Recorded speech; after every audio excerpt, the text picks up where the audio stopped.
Good morning मित्रांनो. काल आपण अनाटॉमीची सुरुवात केली होती ब्रेनची. आणि ब्रेनमध्ये आपण पहिलं एक 5 ते 10 मिनटाचं मी तुम्हाला सांगितलं होतं की नर्वस सिस्टीम म्हणजे नेमकं काय असते, त्याचे डिव्हिजन्स काय आहेत नर्वस सिस्टीमचे. त्याच्यामध्ये आपण बघितलं होतं की अनाटॉमिकल डिव्हिजन्स, त्याच्यामध्ये central nervous system, peripheral nervous system. त्याच्यानंतर मग पेरिफेरल नर्वस सिस्टीमचे फंक्शनलमध्ये peripheral nervous system, afferent component, efferent component. Anatomical nervous system, त्याच्यामध्ये सिम्पॅथेटिक आणि पॅरासिम्पॅथेटिक. आता आपण सेल्युलर आर्किटेक्चर्स पाहणार आहोत. The nervous tissue is made up of nerve cell or neurons, and neurologically cells, neuroglia forming supporting connective tissue of the CNS in peripheral nervous system. These are replaced by Schwann cells. Both type of cells are supplied by abundant blood vessels. आता त्याच्यात महत्त्वाची गोष्ट काय आहे की nervous tissue is made up of एक तर nerve cells आणि दुसरं न्यूरोग्लाया सेल्स. मग आपण यांनी आता ती जी फिगर दिली आहे 21.1 नंबरची फिगर, आपण ती पहिले पाहू. आता 21.1 जी फिगर आहे याच्यामध्ये काय दिलं आहे, स्ट्रक्चर ऑफ द न्यूरॉन्स. हे न्यूरॉन आहे, या न्यूरॉनचे कंपाऊंड्स आहे डेंड्राइट्स. हे जे फिंगर लाईक स्ट्रक्चर्स असे जर तुम्ही बघितलं तर हे फिंगर लाईक स्ट्रक्चर्स आहेत, तर हे सगळे डेंड्राइट्स आहेत. याच्या व्यतिरिक्त हे आतमधला सोमा म्हणजे जे न्यूरॉन्समध्ये सेलमध्ये आहे. त्याच्यानंतर हे न्यूक्लियसच्या नंतर हे एवढा मोठा जो आहे याला आपण ॲक्झॉन म्हणतो. काय म्हणतो याला, म्हणजे इथून इथपर्यंतचा जो पार्ट आहे, इथपर्यंतचा हा सगळा ॲक्झॉनचा पार्ट आहे.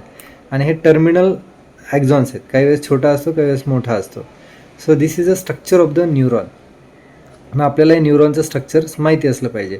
याला नर्व सेल पण म्हणतात. एक्झामला हा 5 मार्काला येऊ शकतो. ठीक आहे.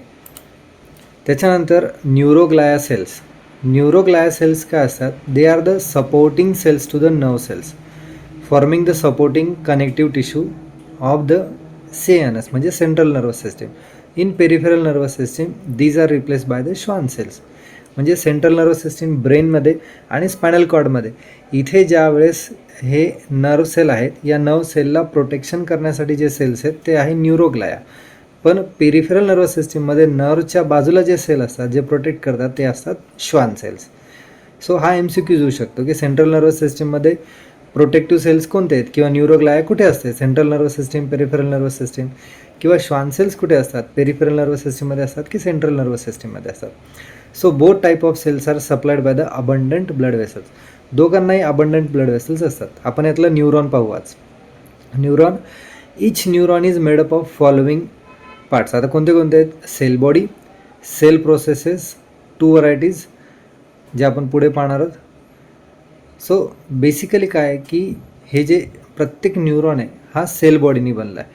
Collectively they form grey matter and nuclei in the central nervous system and the ganglion in the peripheral nervous system. म्हणजे ही बॉडी काय करते, तर बॉडी ग्रे मॅट फॉर्म करते, grey matter in brain, that is central nervous system, आणि ganglia in the peripheral nervous system. जसं जसं आपण पुढे ब्रेन शिकू तसं तुम्हाला ग्रे मॅटर, व्हाईट मॅटर काय असतं ब्रेनमधलं ते कळायला लागेल.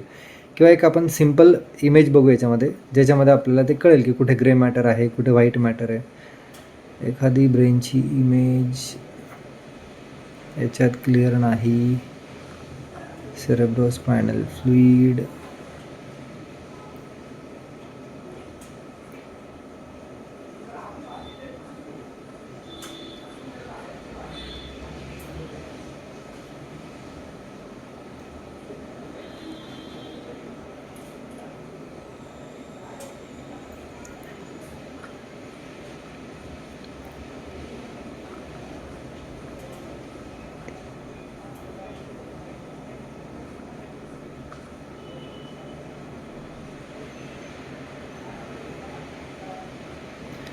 सगळं स्पायनल कॉर्ड रिलेटेड आहेत. ब्रेनचा जो पार्ट आहे ज्याला आपण ग्रे मॅटर म्हटलं आहे, हा जो पार्ट आहे ब्रेनचा, हा इथनं मग हे सगळे हळूहळू येतात आणि पेरिफेरीला त्याचे गँग्लियन तयार होतात. हे जे पेरिफेरीला आहे, हे पेरिफेरीला असे गँग्लियन तयार होतात. इथे पेरिफेरीला गँग्लियन तयार झालं. So this is all about the grey matter. जसं जसं आपण ब्रेन पुढे पुढे शिकत जाऊ तसं जसं आपल्याला एक गोष्ट क्लिअर होईल.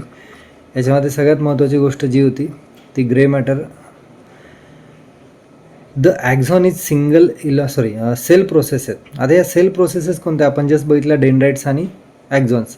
तर दोनच आहेत. Dendrites Greek branch of the tree, म्हणजे ते जे ट्रीसारखं आपल्याला दिसत होतं इथे, हे जे ट्रीसारखं आहे branch like, it is a dendrites.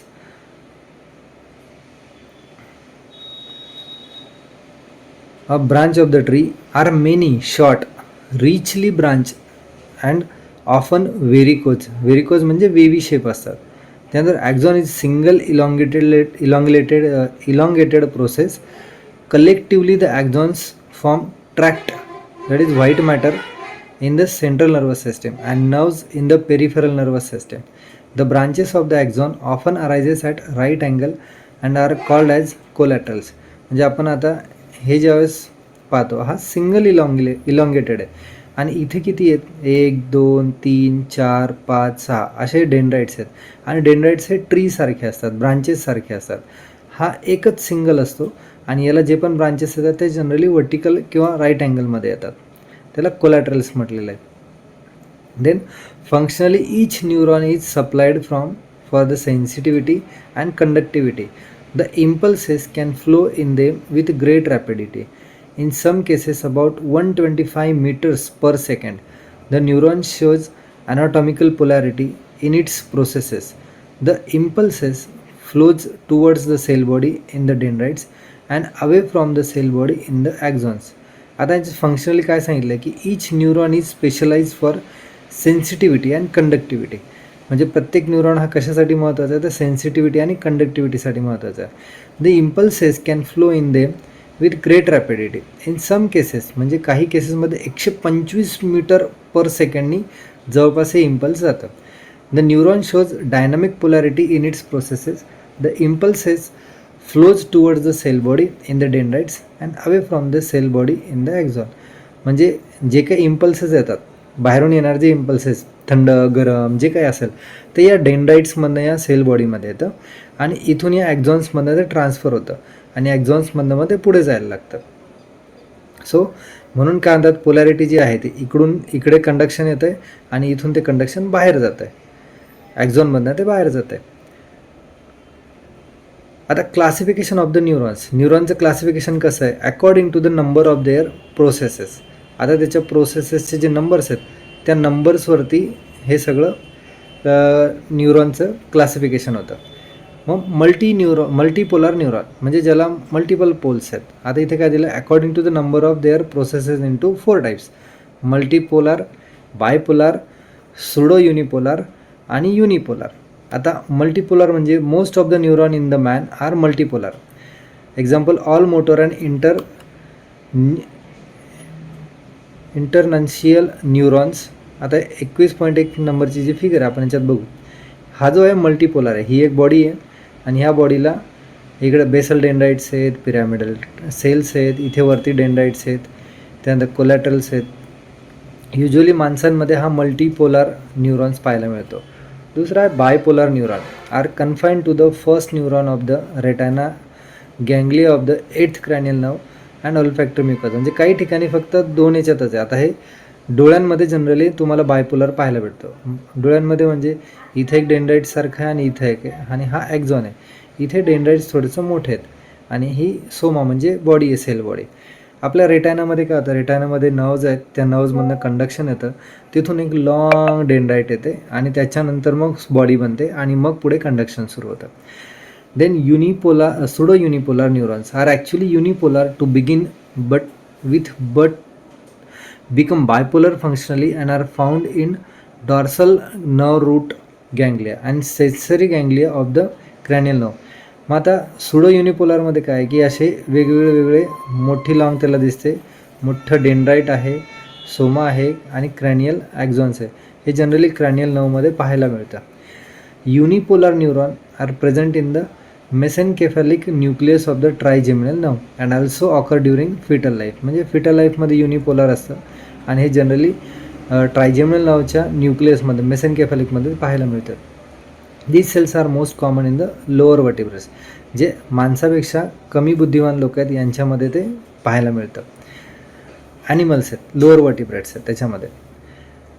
According to the length of the axon. पहिले काय बघितलं आपण, त्याच्या प्रोसेसेसवरनं बघितलं. आता त्याचं क्लासिफिकेशन कशावरनं बघणार आहोत, त्याच्या लेंथवरनं बघणार आहोत. मग लेंथमध्ये काय दिलं त्यांनी, गॉल्गी टाईप 1, गॉल्गी टाईप 2 आणि अमाक्राईन न्यूरॉन्स. तर गॉल्गी टाईप 1मध्ये काय, these neurons have long axons. याचं ॲक्झॉन लॉंग असतं. आणि dendroids short but numerous. Dendroid छोटे असतात पण खूप सारे असतात.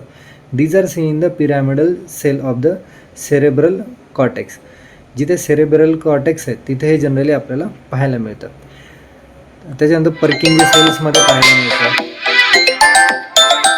याच्या व्यतिरिक्त अँटेरियर हॉर्न सेलमध्ये पाहायला मिळतं, सेरेबेलममध्ये पाहायला मिळतं. त्यानंतर Golgi type 2 cells. These are the neurons with the small axons and establish synapses with the neighbouring neuron. मग इथे काय, इथे ॲक्झॉन्स आहेत पण छोटे आहेत आणि हे आपल्या बाजूच्या न्यूरॉनसोबत सिनॅप्स तयार करतात. These are also seen in the cerebral cortex and cerebellar cortex. म्हणजे सेरेब्रल आणि सेरेबेलर या दोन्ही याच्यात आहे. आपल्याला माहिती पाहिजे, वरचा जो ब्रेनचा पार्ट आहे याला आपण सेरेब्रम म्हणतो आणि छोटा जो ब्रेनचा पार्ट आहे पाठीमागचा त्याला आपण सेरेबेलम म्हणतो. या दोघांमध्ये कनेक्टिव्हिटीसाठी गॉल्गी टाईप 2 न्यूरॉन्स असतात ज्याचं ॲक्झॉनचं लेंथ छोटा असतो. अमाक्राईन न्यूरॉन्स विदाऊट ॲक्झॉन, म्हणजे इथे आता ॲक्झॉनच नाही, फक्त डेंड्राइट्स आहेत आणि सेल बॉडी आहे. They are seen in the retina of the eyeball.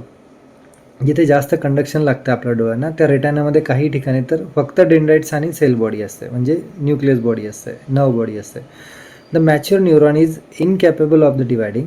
Recently, some neuron in the olfactory region and hippocampus have been seen to divide.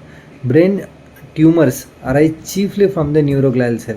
आता जर आपला ब्रेन सेल किंवा नर्व्ज ह्या रिप्रोड्यूस होत नसेल तर मग ब्रेन ट्यूमर कसा होत असेल, एकाची जास्त कसं गाठ बनत असेल, तर तिथे जे सपोर्टिंग सेल असतात ज्याला न्यूरोग्लाया सेल म्हणतो, हे न्यूरोग्लाया सेल काय करतात, ते वाढतात, नर्व्ज वाढत नाही आणि त्याच्यामुळे ते कॉम्प्रेशन क्रिएट करून चांगल्या नर्व्जला त्रास देतात.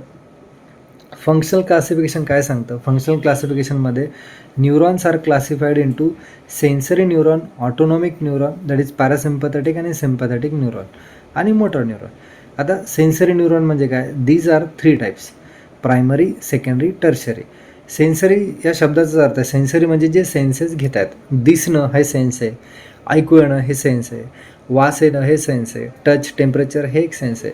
सो सेन्सरी न्यूरॉन जे आपले सेन्सेस घेऊन जातात, कंडक्शन सिस्टीमला घेऊन जातात. मग primary or first order sensory neuron are present as spinal or sensory neuron in the dorsal root ganglia of the spinal nerve. ज्या स्पायनल नर्वमध्ये. त्यानंतर सेकंडरी मग त्या स्पायनल नर्वच्या गँग्लियनपासून पुढे जाऊन स्पायनल कॉर्डपर्यंत जातात किंवा ब्रेन स्टेमपर्यंत जातात. आणि tertiary these are seen in the thalamus. मग याच्यासाठी एक पुढे डायग्राम दिली असेल कुठेतरी, आपण बघू आहे का दिलेली. हां, आता समजा इथे आपल्याला याच्यामध्ये जर आपण बघितलं तर इथे जिथे सेन्स होतो आहे हा इथे, ही जी नर्व आहे ही आहे प्रायमरी नर्व. मग ही प्रायमरी नर्व इथून कुठपर्यंत जाणार, इथून या गँग्लियनपर्यंत जाणार, समजा इथपर्यंत गँग्लियनपर्यंत. मग गँग्लियनपासनं प्रायमरी नर्व इथून इथे समजा गँग्लिया असेल इथपर्यंत ही जाते आणि या प्रायमरी किंवा फर्स्ट ऑर्डर नंतर सेकंडरी ऑर्डर इथून स्पायनल कॉर्डपर्यंत जाते आणि स्पायनल कॉर्डपासून ब्रेनपर्यंत जाते, ती आहे थर्ड ऑर्डर न्यूरॉन. हे झालं त्याचं functional classification.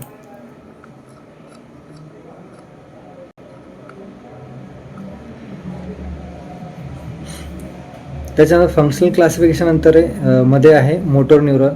This carry impulses from central nervous system to the distal part. मी तुम्हाला सांगितलं मोटरमध्ये काय करते, चटका बसला हात वरती घेतो, पण हा हात वरती घेण्यासाठी जे सिग्नल ब्रेनमधनं येतात these are the motor neuron cells, त्याला मोटर न्यूरॉन्स म्हणतात. मग अप्पर मोटर न्यूरॉन आणि lower motor neuron.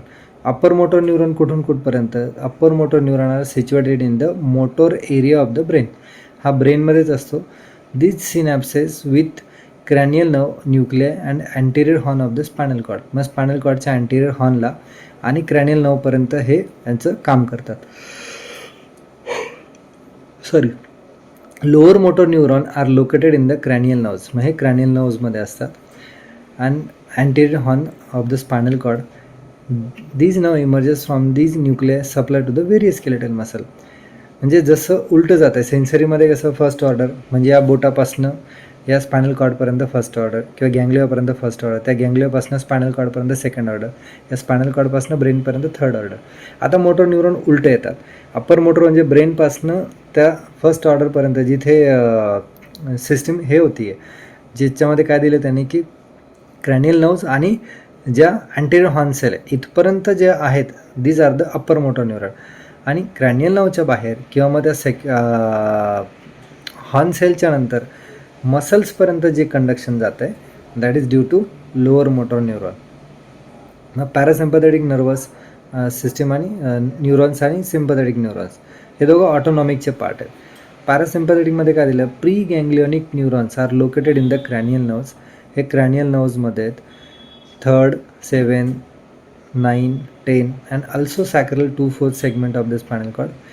Postganglionic neurons are located close to the wall or with the walls of the viscera.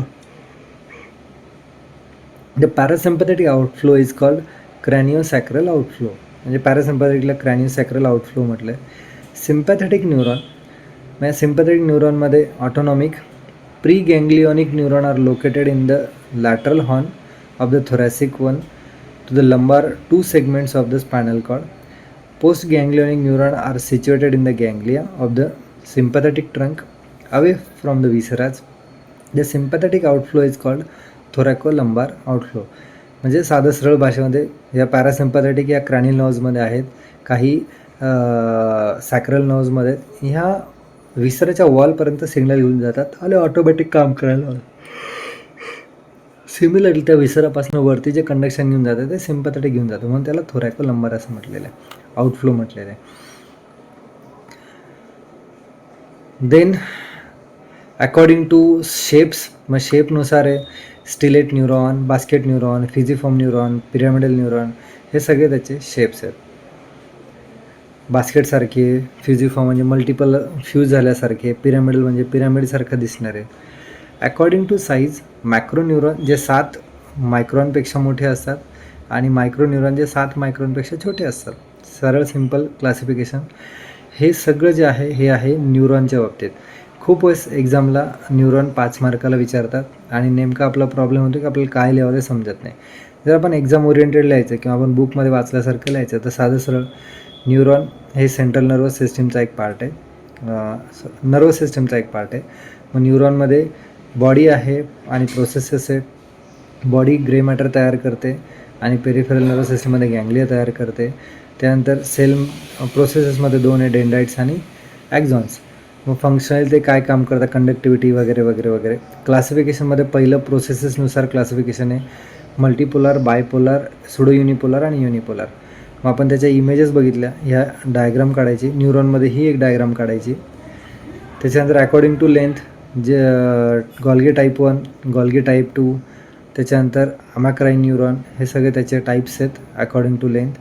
त्यानंतर फंक्शनल क्लासिफिकेशनमध्ये sensory, motor, parasympathetic आणि sympathetic neurons. याच्यावर according to shape stellate, basket, fusiform, pyramidal. त्याच्यानंतर according to size macro आणि micro. This is all about the neurons. या न्यूरॉनला द्यायच्या पहिले या बुकमध्ये इथे एक फ्लो चार्ट दिला आहे. या फ्लो चार्टमध्ये काय सांगितलं आहे की डिव्हिजन ऑफ द नर्वस सिस्टीममध्ये, नर्वस सिस्टीममध्ये काय आहे, central nervous system, peripheral nervous system. Central nervous सिस्टीममध्ये ब्रेन आणि स्पायनल कॉर्ड, पेरिफेरल नर्वस सिस्टीममध्ये इफरंट, ॲफरंट, इफरंटमध्ये सोमॅटिक आणि ऑटोनॉमिक, ऑटोनॉमिकमध्ये सिम्पॅथेटिक आणि पॅरासिम्पॅथेटिक. तर आपल्याला हा एक जो फ्लो चार्ट आहे हा आपल्याला फ्लो चार्ट व्यवस्थित लक्षात राहणं खूप गरजेचं आहे, कारण याच्यामध्ये खूप महत्त्वाच्या गोष्टी इन्क्लुडेड आहे. सो आपल्याला डायग्राम प्रॅक्टिस करताना ही एक डायग्राम प्रॅक्टिस करायची आहे आणि न्यूरॉनची एक डायग्राम प्रॅक्टिस करायची आहे. आपण ज्यावेळेस न्यूरॉन किंवा नर्व सेल, याला दुसरं नाव नर्व सेल आहे, म्हणजे हे नर्व सेल ज्यावेळेस आपण व्यवस्थित काढायला लागतो त्यावेळेस आपलं ते सगळे हळूहळू काही गोष्टी क्लिअर व्हायला लागतात. मग त्याच्या टाईप्समध्ये आपल्याला मल्टीपोलार, बायपोलार आणि सुडो युनिपोलार, युनिपोलार हे लक्षात असणं गरजेचं आहे. सेकंड चॅप्टर त्याच्यानंतर आहे सिनॅप्स. हा 5 मार्काला तर नाही विचारत, फक्त हा लक्षात ठेवण्यासाठी आहे. The neurons are connected to one another by their processes. Neuron त्याच्या प्रोसेसेसनी कनेक्टेड असतं. Forming long chain along with which the impulses are conducted. त्याच्यामुळे इम्पल्सेस कंडक्ट व्हायला मदत होते. The site of contact contiguity without continuity between the nerve cell is known as synapse. म्हणजे काय, सिनॅप्सिस म्हणजे दोन एकमेकाला कनेक्ट होऊन लांब चेन करतात, पण हे दोघं एकमेकाला ॲक्च्युली कनेक्टेड नाही आहेत. हे कंटिन्युटीमध्ये नाही आहे, तर हे कॉन्जिग्युटीमध्ये. म्हणजे हा एक नर्व जातो आहे, हा दुसरा नर्व, या दोघांमध्ये जे कम्युनिकेशन होतं आहे गॅपच्या through, that is a synapse. त्याच्यानंतर one cell may establish such a contact through its dendrite with the many as 1000 axon terminal. आपण इथे बघितलं होतं की झाडासारखे दिसत आहेत, म्हणजे प्रत्येक न्यूरॉनचं एक टर्मिनल आहे डेंड्राइटचं, हे एका वेगळ्या ॲक्झॉनसोबत अटॅचमेंट दाखवू शकतं. आणि त्याने झालं किती ॲक्झॉनसोबत दाखवू शकतं, गरज पडली तर 1000 ॲक्झॉनसोबत दाखवू शकतं. So it must be remembered that each neuron is independent unit and the contact between neuron is by contiguity and not by continuity. मी सांगितलं की ते कंटिन्युटीमध्ये नाही, ते कंटिग्युटीमध्ये. ॲक्च्युली ही न्यूरॉन थेरी आहे, वेल्डियरने दिली होती 1891ला. The impulses is transmitted across the synapse through the biochemical neurotransmitter that is acetylcholine. म्हणजे हा एक डेंड्राइटचा एंड असेल, हा ॲक्झॉनचा एंड असेल. इकडनं इकडे सिग्नल पास होण्यासाठी आतमध्ये काही केमिकल्स असतात, दॅट इज ॲसिटाइलकोलिन, त्याच्या थ्रू हे कंडक्शन्स होतं. नंबर 2चे सेल्स आहेत neuroglial cells. So neuroglial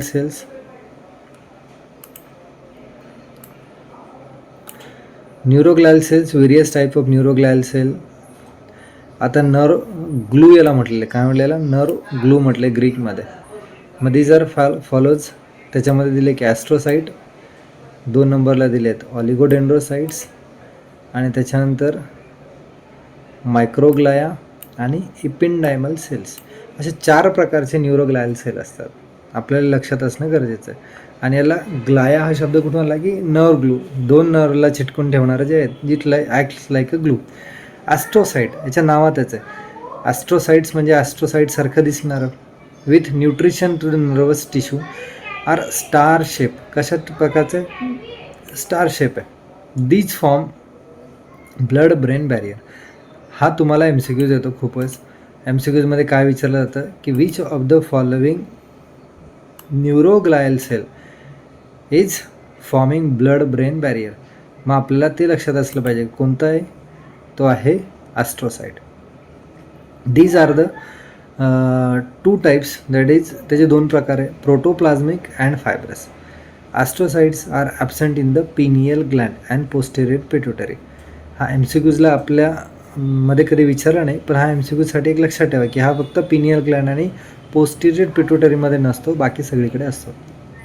oligodendrocyte ग्रीकमध्ये काय काढलं सांगितलं, फ्यू प्रोसेसेस, ज्याला कमी प्रोसेस आहेत, are counter part of the Schwann cells. हा श्वान सेलचा काउंटर पार्ट आहे. Schwann cells myelinate the peripheral nerves, oligodendrocytes myelinate the tract. मग याच्यामध्ये दिलं की श्वान सेल हा पेरिफेरल नर्व्समध्ये असतो आणि ऑलिगोडेंड्रोसाइट्स हा ट्रॅक्टमध्ये असतो. हे सिनॅप्सेसचं इमेज आहे. म्हणजे वरतून मी तुम्हाला सांगितल्याप्रमाणे हा एक एंड आणि हा एक एंड, या दोन्ही एंडमध्ये जे कम्युनिकेशन होते ते ह्या ॲसिटाइलकोलिनमुळे होतं आहे. मग याच्यामध्ये mitochondria, axon terminal, pre synaptic button, त्याच्यानंतर हे पोस्ट सिनॅप्टिक प्रोजेक्शन्स, त्यानंतर सब सिनॅप्टिक, म्हणजे सगळे कंडक्शन याच्यामधून. These are the synapses. आता आपण ऑलिगोडेंड्रोसाइट्सवरती आहोत. ऑलिगोडेंड्रोसाइट्सवरनं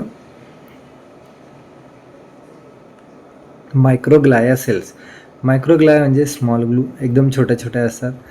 behaves like macrophages of the central nervous system, they develop from mesoderm. मग ते मॅक्रोफेजेससारखं काम करतात, म्हणजे काही किटाणूवाले घाण काही असेल जमा झाली तर ते गिळून घेतात, खाऊन घेतात. Ependymal cells are the columnar cells lining of the cavities of the CNS. CNSच्या जेवढ्या कॅव्हिटीज आहेत, कॅव्हिटीज म्हणजे जेवढ्या जागा आहेत आपल्या ब्रेनमध्ये काय पाण्याच्या पिशव्या आहेत. आपण जसं शिकू तसं ते शिकू. त्या पाण्याच्या पिशव्यांना व्हेंट्रिकल्स म्हटले. या व्हेंट्रिकल्स आर द कॅव्हिटीज. याच्या आतमधल्या ज्या लाईन्स आहेत या लाईन्स ह्या एपिंडायमल सेल्सने बनलेल्या असतात. So various features of these cells are shown in table 21.1. बघू काय काय असतं. तर proliferation of the glial cell is called as gliosis. जिथे जिथे ग्लायल सेल्स वाढतात त्याला ग्लायोसिस म्हणतात. A central nervous system lesion heals by gliosis. A spontaneous gliosis is an indication of the degenerative changes in the nervous tissue.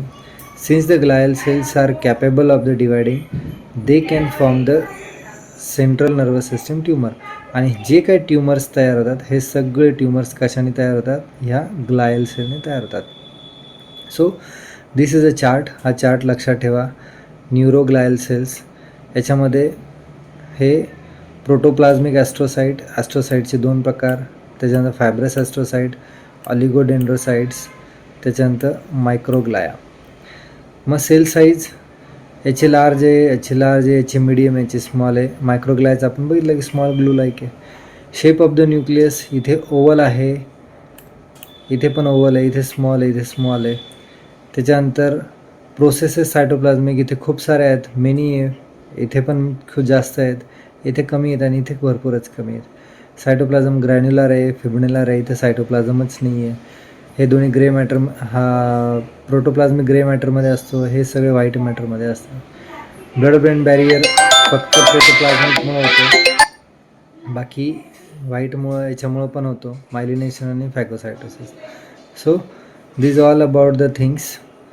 बाकी आपण राहिलेल्या जे गोष्टी आहेत म्हणजे याच्या पुढचं आपलं काय राहतं, रिफ्लेक्स आर्क राहतो. हा रिफ्लेक्स आर्क, राहिलेला हा टेबल आणि पार्ट्स ऑफ नर्वस सिस्टीम हे आपण पुढच्या लेक्चरमध्ये घेऊ. ह्या लेक्चरमधला कोणता पार्ट तुम्हाला समजला नाही मला क्लिअरली सांगा. आपण वाटल्यास तर परत रिपीट करू. आपण स्लोली जातो आहे, जेणेकरून प्रत्येक लाईन वाचून त्याचा अर्थ समजण्याचा प्रयत्न करतो आहे. सो तोपर्यंत गुड नाईट. भेटू पुढच्या लेक्चरमध्ये.